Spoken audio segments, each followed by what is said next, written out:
Olá, queridos, a paz de Cristo a todos. Que bom que nós estamos aqui para mais uma pré-aula da nossa escola bíblica dominical. Que bom que Cristo, nosso Senhor e Salvador, nos tem concedido mais esta oportunidade para estarmos aqui passando para você, querido aluno, professor, superintendentes, mais alguns comentários das nossas escolas bíblicas. Eu sou o professor Márcio e nós publicamos aqui neste canal uma série de estudos bíblicos para a edificação do povo de Deus. Nós somos membro aqui da Assembleia de Deus Ministério e Missão em Parauapebas, no Pará. E eu já convido a você que não é inscrito, se inscreva, curta, compartilhe, que eu tenho certeza que este canal será um canal de bênção para você. É com muita alegria que nós publicaremos nesta oportunidade a lição número 10 da classe de adultos e jovens do terceiro trimestre da CPAD, onde tem como tema Provai se os Espíritos são de Deus. Nós estudaremos um pouco melhor com relação ao que nós devemos fazer para que nós possamos entender se o Espírito que está agindo em um determinado local, em uma determinada igreja, é realmente o Espírito de Deus. Se é o Espírito de Deus que está conduzindo determinada pessoa a falar das grandezas do nosso Senhor e Salvador Jesus Cristo. O texto áureo desta lição está em 1 João, capítulo 4, versículo 1, que diz: Amados, não creiais em todo o Espírito, mas provai se os Espíritos são de Deus, porque já muitos falsos profetas se têm levantado no mundo. A verdade prática vai dizer: através dos dons espirituais, a igreja discerne os espíritos enganadores. A leitura bíblica em classe está em Neemias capítulo 6, versículo 10 a 14, 1 Tessalonicenses capítulo 5, versículo 20, 21 e 1 Coríntios capítulo 14, versículo 29. Os objetivos específicos desta lição: primeiro, destacar o cuidado que devemos ter com os falsos profetas. Segundo, ressaltar que a Bíblia revela a existência dos falsos profetas. Terceiro, salientar que devemos julgar as profecias. Quarto, mostrar por que devemos julgar as profecias. E quinto, pontuar como devemos julgar as profecias.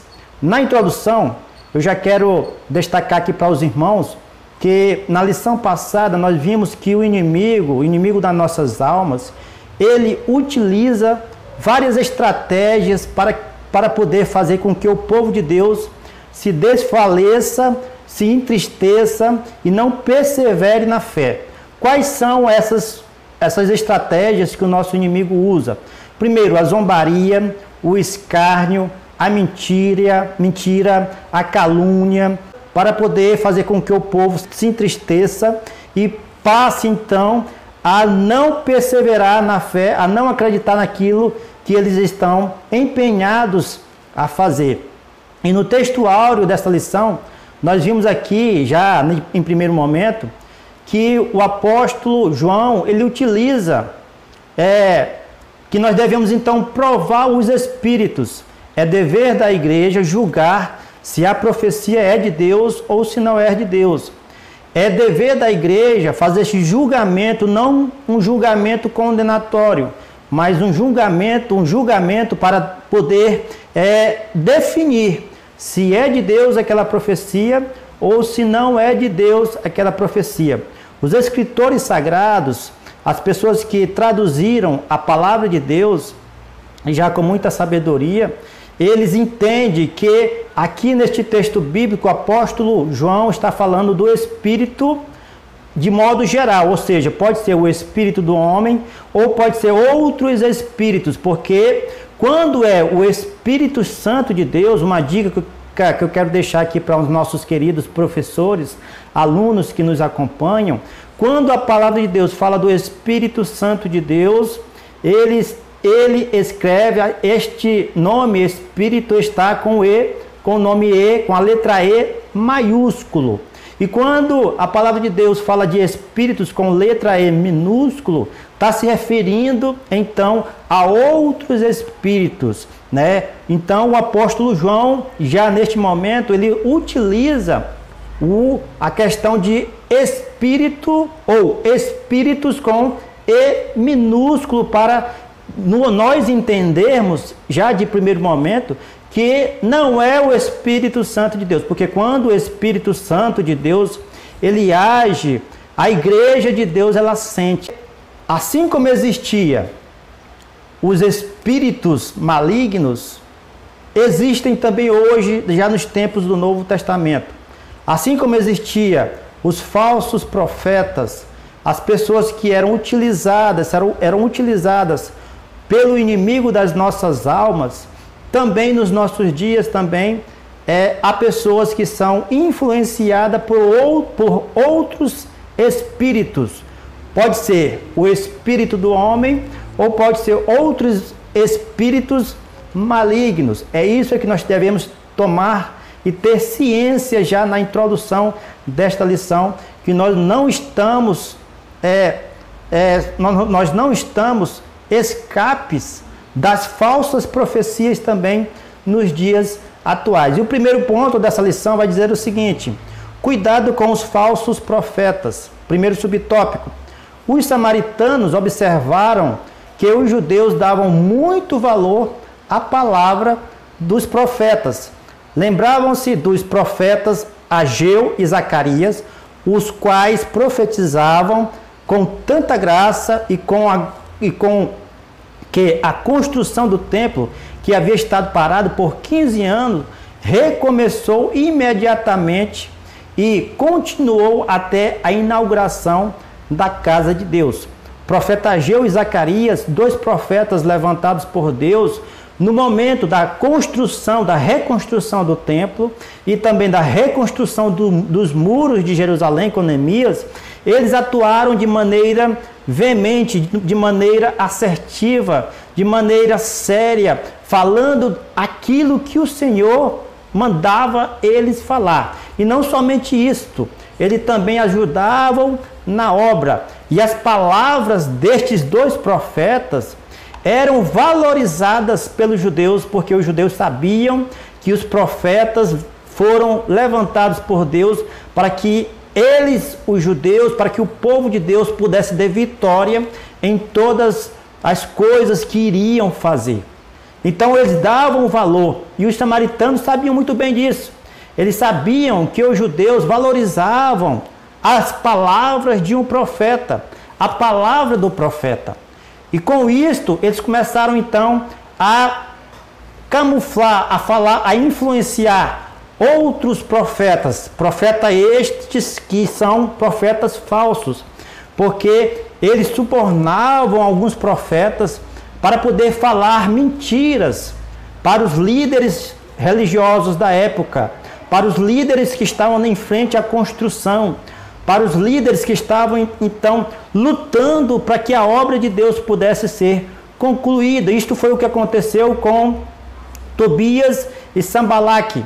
Eles conseguiram subornar alguns profetas, entre eles a profetisa Noádias, ou Noádias, como você quiser bem dizer, a fim de que atemorizar o Neemias. Eles queriam que esta profeta atemorizasse Neemias, dizendo que ele estava em perigo de morte e deveria fugir para dentro do templo para assim salvar a sua vida, conforme Neemias capítulo 6, do capítulo 6, do versículo 10 até o 14. Estes textos bíblicos vai falar sobre a profetisa, esse profeta que chegou até Neemias, a profetisa que chegou até Neemias, e ela tentou então fazer com que Neemias ficasse com medo da morte. Ela chegou para Neemias e disse que ele deveria fugir, porque os inimigos iriam tentar matá-lo, e ele deveria fugir imediatamente, e não somente fugir, mas ir para dentro do templo. E o profeta, tanto os profetas como também o líder religioso Neemias, ele sabia que ele não poderia fugir, porque Deus não deu o espírito de temor. Deus não deu para Neemias o espírito de covardia. Deus não deu para Neemias o espírito de fugitivo, porque o nosso Deus, nas outras lições passadas, nós aprendemos que Neemias sempre encarou os inimigos com toda a coragem que Deus tinha dado para ele. E fugir não era uma opção para Neemias, porque Neemias confiava totalmente no Senhor. Neemias confiava totalmente no Deus Criador dos céus e da terra. Então ele desconfiou, porque a profetisa chegou para ele dizendo que ele era para fugir, e além de fugir, ir também para dentro do templo, onde ele, como ele não era sacerdote, ele não poderia entrar dentro do templo. Através do medo, através desta opressão que a profetisa chegou com esta mentira para fazer com que Neemias pudesse fazer algo de errado diante do Senhor, ele entende imediatamente que esta profecia não vinha de Deus, porque contrariava a ordem que Deus tinha mandado, todos os sacerdotes, as leis do Antigo Testamento e tudo que Neemias conhecia da palavra do Senhor. Ele não poderia entrar no templo, que ele não era sacerdote, e ele recebeu de Deus o espírito de coragem, o espírito de encorajamento, e ele não poderia fugir porque ele confiava totalmente no Deus Criador dos céus e da terra. Segundo subtópico, vai dizer que Neemias tinha o dever de examinar a profecia recebida. E ele o fazia. Em primeiro lugar, estranhou a ordem para fugir. Além disso, ele observou que não tinha direito de entrar no templo. Compreendeu facilmente que tudo não passava de uma mentira ardil de Tobias e Sambalate, para atemorizá-lo e seduzi-lo a pecar diante do Senhor. Assim concluiu a profecia dizendo, Neemias capítulo 6, versículo 12, conheci que não era de Deus.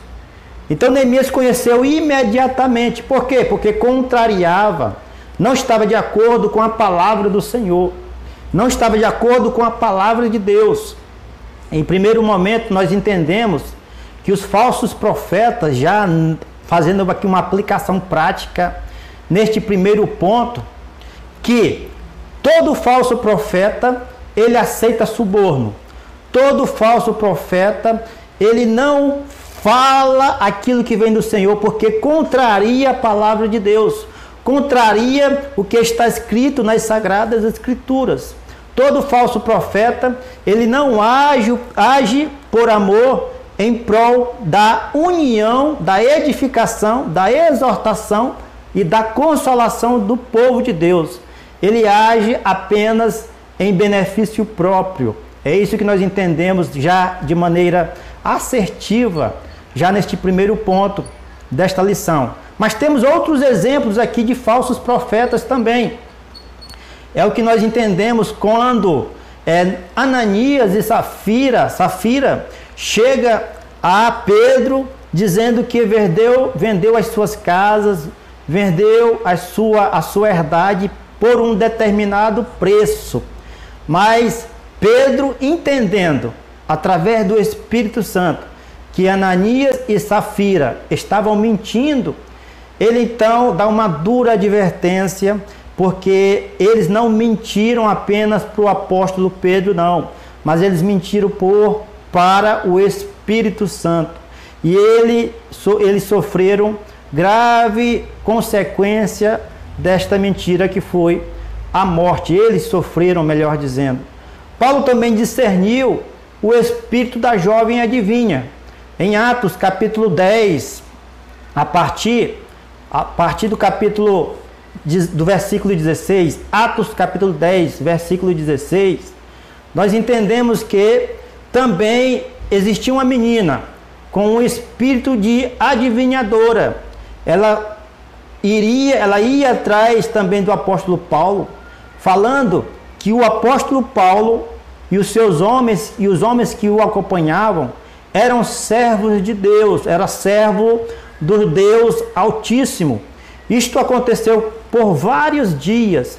Por que então o apóstolo Paulo, ele não repreendeu esta jovem já no primeiro momento? Porque o apóstolo Paulo, ele foi conhecendo ao longo dos dias que aquele espírito não provinha do Deus Criador dos céus e da terra. O apóstolo Paulo, ele foi entendendo através do seu discernimento de espírito, que é um dom espiritual que Deus nos dá, que aquele espírito não provinha do próprio Deus, porque aquela jovem estava tendo lucro com os seus senhores. Os seus senhores estavam lucrando com aquela jovem. E aquela jovem, através desse espírito de adivinhação, queria apenas trazer mais riquezas para o seu senhor e enganar várias e várias pessoas, como era de costume já daquela época. O segundo ponto vai dizer o seguinte: a Bíblia revela a existência dos falsos profetas. No Antigo Testamento, por exemplo, aconteceu o trágico exemplo retratado em 1 Reis, capítulo 13. Um fervoroso homem de Deus, procedente de Judá, profetizou com muita coragem, advertindo o ímpio rei de Israel, que estava junto do altar queimando incenso. O profeta Micaías, ele é chamado pelo rei de Judá para que profetizasse com relação ao rei de Israel. O rei de Israel estava junto com o rei de Judá. Eles estavam conversando, eles estavam se entendendo para poder atacar o rei da Síria. Eles estavam juntando força para poder atacar o rei da Síria. O rei de Israel chama os seus profetas e ele então pede para que esses profetas falassem algo, se ele deveria ir à batalha, ir à peleja ou então ficar quieto em seu lugar. Todos esses profetas do rei de Israel profetizaram que ele deveria ir para a batalha.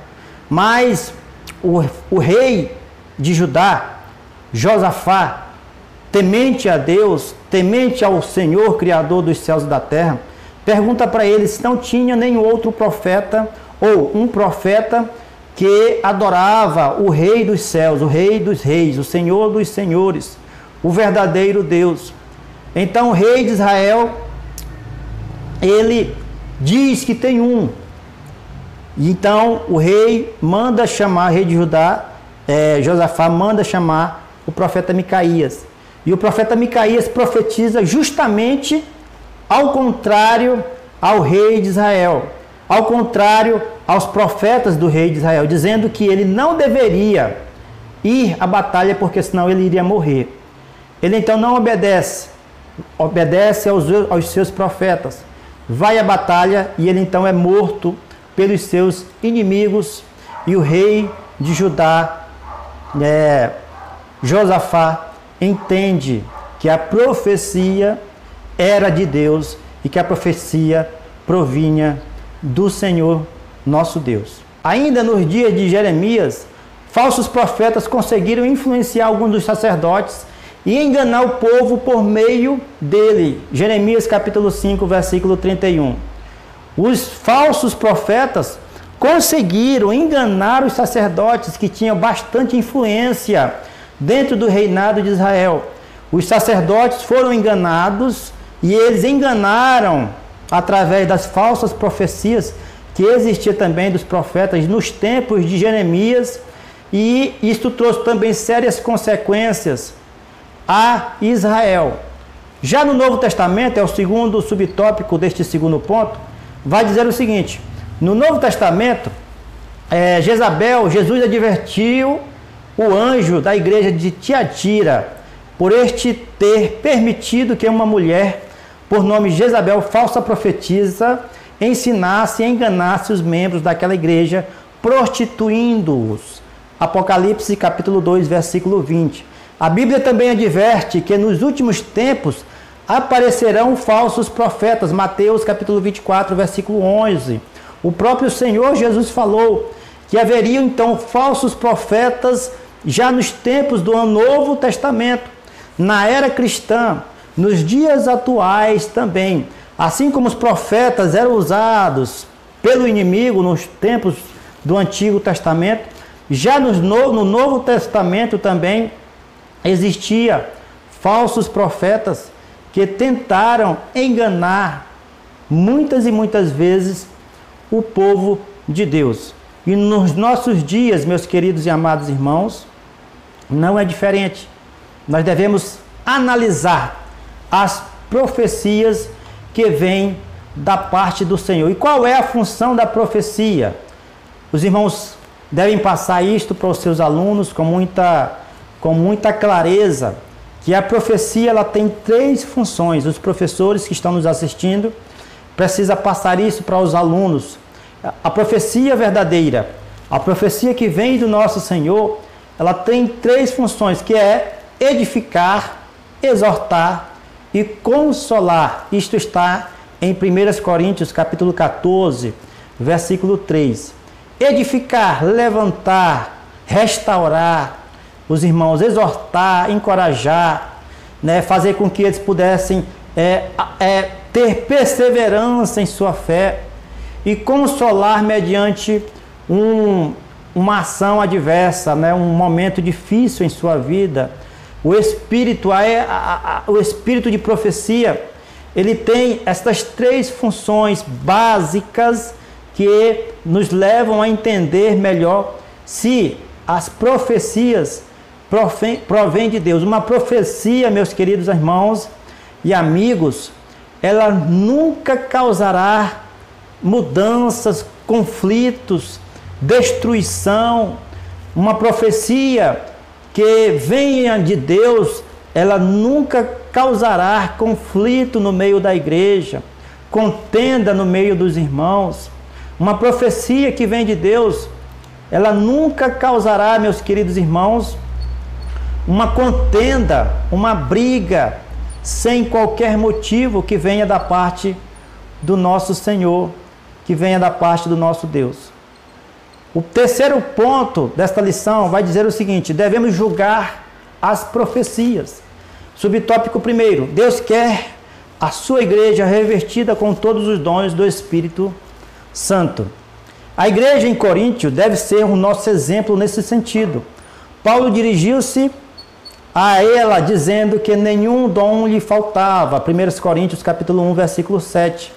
O conselho bíblico para nós é seguir o amor e procurar com zelo os dons espirituais, mas principalmente o de profetizar, ou seja, a palavra profética. Isso está em 1 Coríntios capítulo 14, versículo 1.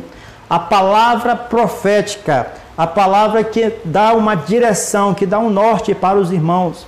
Hoje em dia, meus queridos, não existe mais profetas nos tempos os profetas nos moldes das Sagradas Escrituras, profetas canônicos, profetas que tragam uma nova revelação de Deus, que tragam uma nova visão do nosso Senhor. Hoje em dia existe a palavra profética, hoje em dia existem as profecias, mas não quer dizer que aquele que entrega uma profecia, ele é um profeta literalmente nos moldes das Sagradas Escrituras. Porque as profecias que o Senhor nos dá hoje está válida para que outras pessoas possam ser levantadas, possam agigantar a sua fé, possam perseverar na sua fé, possam vir ao encontro do Senhor. A palavra profética, as profecias, elas estão então em vigor nos dias atuais, mas nós não devemos entender isto como aquele que faz a profecia, aquele que dá a profecia, como um profeta do Senhor, que mude totalmente a interpretação bíblica, porque toda a profecia ela deve passar pelo plumo, pelo crivo das Sagradas Escrituras. O segundo subtópico deste terceiro ponto vai dizer o seguinte: despertamento renova os dons.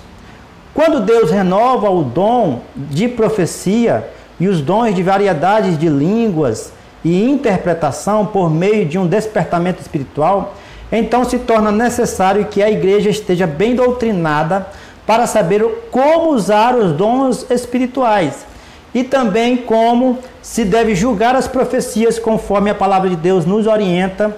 1 Tessalonicenses, capítulo 5, versículo 19, onde fala que nós devemos examinar tudo e reter somente aquilo que é bom, reter aquilo que é bom para as nossas vidas. Então a profecia, os dons espirituais, ele é derramado, está em vigor nos dias atuais, para a igreja do Senhor poder agir de maneira soberana, para que a igreja possa agir de maneira soberana, mediante a vontade do nosso Deus, mediante a vontade do Senhor, para que os irmãos possam crescer espiritualmente, para que os irmãos possam se aperfeiçoar na sua caminhada cristã todos os dias. E a palavra de Deus nos diz que nós devemos examinar tudo que nós ouvimos, tudo que é aplicado em nossas vidas. Nós precisamos examinar e passar pelo plumo, pelo crivo, analisar de acordo com os ensinamentos da palavra do Senhor. Quarto ponto da nossa lição vai dizer o seguinte: por que devemos julgar as profecias? Porque a palavra de Deus nos manda julgá-las. 1 Tessalonicenses 5:19 ao 21, 1 Coríntios capítulo 14, versículo 29. A palavra de Deus, ela fala que nós devemos então analisar, julgar. A igreja do nosso Deus, a igreja do Senhor, ela tem esse direito, ela tem esse dever. Não creiais em toda a profecia, mas devemos julgá-las com todo temor e tremor ao Senhor, entendendo que as profecias que vêm da parte do nosso Deus é uma profecia que traz mudança de vida, encorajamento para todos aqueles que ouvem. Nunca traz confusão, nunca traz contenda, nunca envergonha o nosso irmão perante e diante dos outros irmãos. A profecia que vem do nosso Senhor, ela tem o objetivo de unificar a igreja do Senhor Jesus Cristo, a caminhar juntos para lutarem contra todo aquele que se posiciona contrária à obra do nosso Deus. Segundo subtópico deste quarto ponto: porque os que profetizam são sujeitos a falhas, ou seja, o profeta que recebe a profecia do Senhor, ele pode em um determinado momento falar por sua própria vontade. Ele pode não entregar a palavra de Deus assim como Deus a entregou. Ele pode em um determinado momento, por falta de maturidade ou até mesmo por egoísmo, acrescentar algo à profecia. Ele pode ser dominado pelo espírito do homem, o espírito do ego. O vaso é de barro, o vaso ele é falho. A palavra de Deus ela é perfeita, a palavra de Deus ela transforma, a palavra de Deus ela penetra no coração do homem, a palavra de Deus ela molda o coração do homem. Mas o homem ele é barro, o homem ele é falho, o homem pode cometer falhas, porque ele está sujeito ao seu espírito. E se seu espírito com E menor não estiver ligado com o Espírito Santo de Deus com E maior, ele então pode sim cair em uma falha humana. Mesmo que a mensagem venha de Deus, pode acontecer que o instrumento esteja sem o fruto do Espírito na sua vida e a transgressão da mensagem seja prejudicada por esta causa. Está escrito em 1 Coríntios capítulo 13, do versículo 1 ao 3. Terceiro subtópico: porque pode haver conhecimento prévio dos fatos.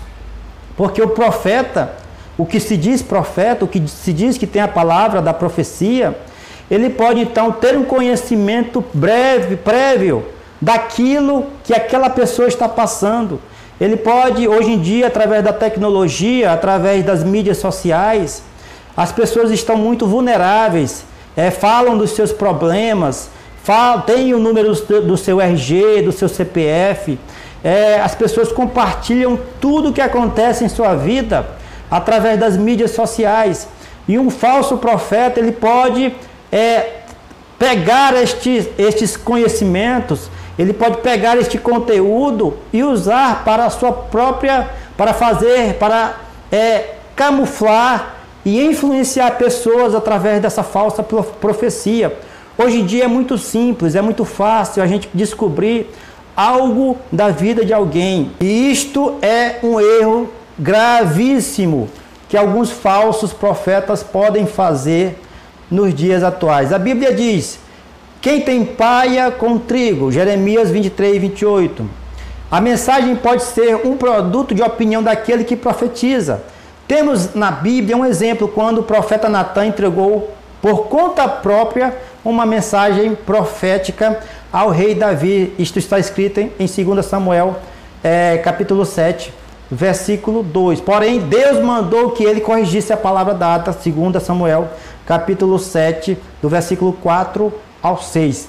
Exemplo claro que o corpo humano, que nós que estamos nesta carne, nós podemos cometer falhas.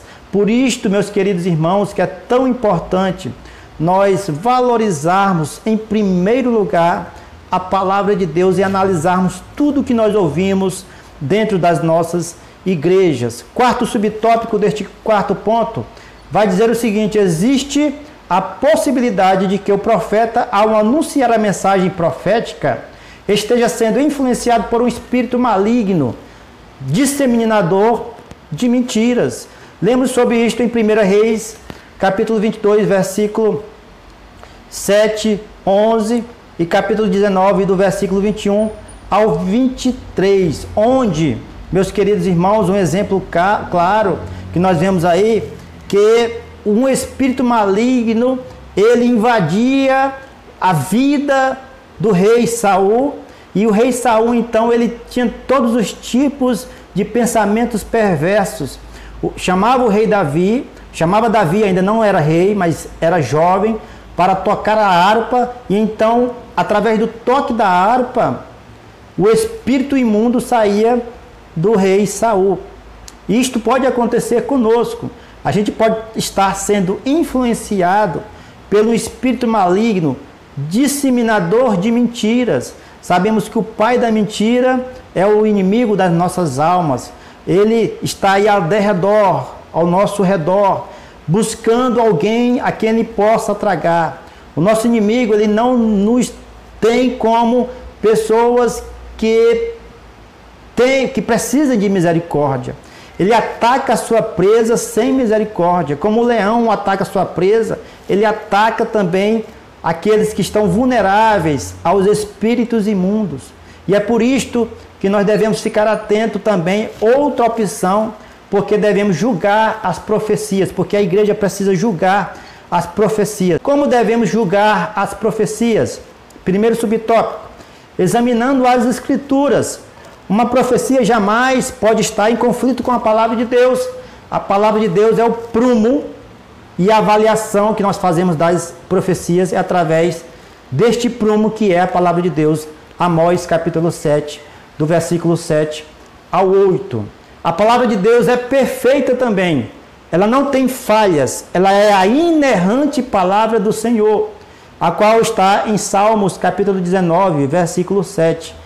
Examinando as escrituras, nós teremos mais ou menos uma noção se aquela profecia, aquela palavra profética que vem ao nosso encontro, ela vem da parte do Senhor.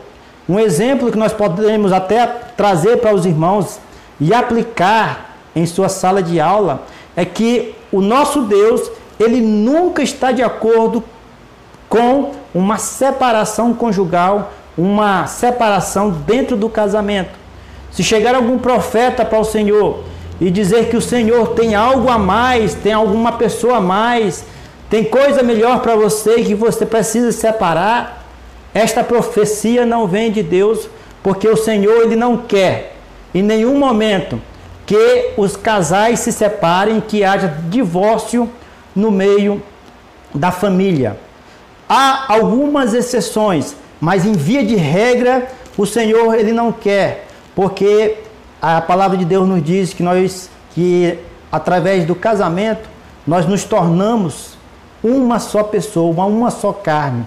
Através do casamento, o cônjuge e a esposa se torna uma só carne. Outra maneira que nós deveremos julgar as profecias, segundo o subtópico, é através do dom de discernimento de espíritos. A Bíblia diz que o que é espiritual discerne bem tudo. Devemos buscar incansavelmente receber de Deus este dom. Isto está escrito em 1 Coríntios capítulo 2, versículo 15. O dom de discernimento de espírito nos últimos dias é o que mais nós, na minha opinião, que nós devemos buscar, além de profetizar, de falar das grandezas do Senhor para as pessoas. A gente também tem que buscar esse dom de discernir os espíritos, para que nós não possamos ser enganados, para que nós não possamos ser influenciados por outros espíritos que não seja o Espírito Santo de Deus, o Espírito Santo do nosso Senhor. Quando uma profecia é inspirada por Deus, aquele que tem discernimento logo a reconhece. 1 João capítulo 1, versículo 5. Quando João, ele fala no texto áureo da nossa lição, no texto áureo, ele vai dizer que amados, não creiais em todo o espírito, mas provai os espíritos. Ele está passando pelo momento em que existia um grupo religioso, na época, que dizia que o Senhor Jesus, que o Messias não tinha vindo em carne. É uma mesclagem de religião que existia no contexto histórico do apóstolo João, ele falando, neste momento, que era o gnosticismo, que acreditavam que a carne, a matéria, ela é totalmente má. E não haveria possibilidade do santo, do Filho de Deus vir em carne. E ele diz nos versículos subsequentes, se os irmãos quiserem ler depois aí, que a falsa profecia, todo aquele que prega que Cristo não veio em carne, é movido pelo espírito maligno do anticristo. É movido pelo espírito maligno do anticristo que já operava no mundo desde aquele tempo. Mas nós entendemos, meus queridos irmãos, que este espírito do anticristo ainda hoje está atuando nos nossos meios. E no final de todas as coisas, a personificação do anticristo em pessoa estará se manifestando para toda a nação brasileira e, por que não dizer, para todo o mundo. Que nós possamos ficar com este alerta, com este ensinamento desta palavra, com este ensinamento desta revista, desta lição, a qual nos orienta, em primeiro lugar, analisar as profecias, aplicação prática de como devemos julgar, analisar as profecias, passando pelo prumo e pelo crivo das Sagradas Escrituras e pedindo a Deus, orando que o Senhor venha a fazer com que nós entendamos quais os espíritos são de Deus, pelo discernimento de espírito, e quais os espíritos que não são de Deus. E por fim, o terceiro subtópico e último da nossa lição vai dizer o seguinte: a profecia se conhece pelo seu sabor. Jó capítulo 6, versículo 6 ao 7. Também o sotaque de quem fala faz com que o filho da terra conheça quando um estrangeiro fala. Resumindo aqui o terceiro ponto, a profecia se conhece pelo sabor, ou seja, você conhece quando uma pessoa ela é alemã pelo sotaque, você conhece quando uma pessoa ela é inglesa, ela é dos Estados Unidos pela sua pronúncia, pela sua fala em inglês. Você conhece quando uma pessoa é da Coreia do Norte, é chinês, pelo sotaque, brasileiro pelo português. Ou seja, o que o nosso querido escritor e comentarista está querendo nos dizer aqui? Que através do testemunho, através daquilo que ele prega, através daquilo que ele fala, está condizente com o seu modo de viver, está condizente com aquilo que ele anuncia a sua vida, está condizente com aquilo, ou seja, aquilo que ele está transmitindo. Quando nós provamos uma comida, a gente sabe o que é arroz e o que é feijão, através do gosto, através do sabor. Quando o profeta fala, como nós deveremos avaliar e analisar se aquilo que o profeta está falando é realmente de Deus? Escrituras sagradas, discernimento de espírito, comportamento, testemunho, para que nós não possamos falhar. E por fim, meus queridos irmãos, eu não falei aqui, mas o escritor não colocou aqui na nossa lição, muita oração para que o Senhor possa nos alimentar e mandar todos os dons, enviar todos os dons e fazer com que nós possamos ter esses dons ao nosso favor, para que nós possamos entender e não ser enganado e não ser conduzido por qualquer vento de doutrina. Sexto ponto, quando as profecias são provadas, o conceito e a consideração dos dons espirituais são conservados. Quando provamos as profecias, estamos em condições de corrigir e doutrinar as pessoas que usou erradamente o dom de profecia. Quando provamos as profecias, recebemos as bênçãos que Deus, por meio delas, quer nos dar. Amém, meus queridos? Obrigado por você estar aqui. Rápidos comentários. Esta lição, nós temos aqui 6 pontos, né? Aqui, de maneira rápida, eu falei aqui, eu espero que o Senhor tenha te abençoado com esta lição e trazido alguma experiência a mais, algo a mais da parte de Deus, para que o Senhor possa continuar te abençoando nesse ministério tão forte que é o ministério do ensino da palavra do Senhor. Fiquem todos na paz e até a próxima aula, se Cristo nos permitir.